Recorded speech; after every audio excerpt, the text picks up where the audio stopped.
Praise God, hallelujah. Ngayong araw na to pag-usapan natin itong lagi nating nababasa sa social media. Itong Isaiah 60:22. Sabi dito, "When the time is right, I, the Lord, will make it happen." Amen. Napakasarap pong verse na to. Ito yung isang pangako ng Panginoon. Gusto kasi ng Panginoon, perfect timing eh. Tanong ko lang, meron ba tayong mga pinapanalangin na napakatagal na, subalit hanggang ngayon hindi pa rin dinidinig ng Panginoon? Minsan yung iba sa atin nagdududa na tayo, baka hindi kalooban ng Panginoon ito.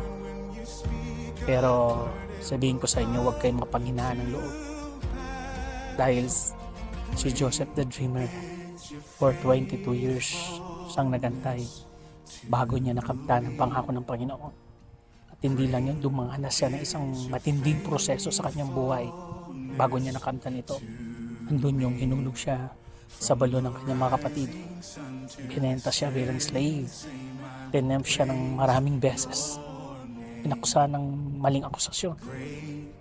Nakulong. Subalit hindi po sumuko si Joseph. Patuloy siyang nananalangin, nananalig sa Panginoon na darating yung time na i-bless siya ng Panginoon. Kaya sinasabi ko sa iyo mga kapatid, huwag tayong sumuko. Patuloy tayong manalangin sa Panginoon. Patuloy tayong lumuhod sa Panginoon. Dumaan man tayo sa isang proseso, patuloy natin siyang pasalamatan. Dahil sinabi sa 1 Thessalonians 5:18, sabi niya doon, "And everything gives thanks, for that is the will of God in Christ Jesus concerning you." Minsan sinusubok tayo ng Panginoon kung gaano katatag yung ating pananampalataya sa Kanya. Dumaan natin ang problema. Give thanks to God. Hindi yung kailan natin i-bless ng Panginoon, doon natin nagpapasalamat. Hindi yun.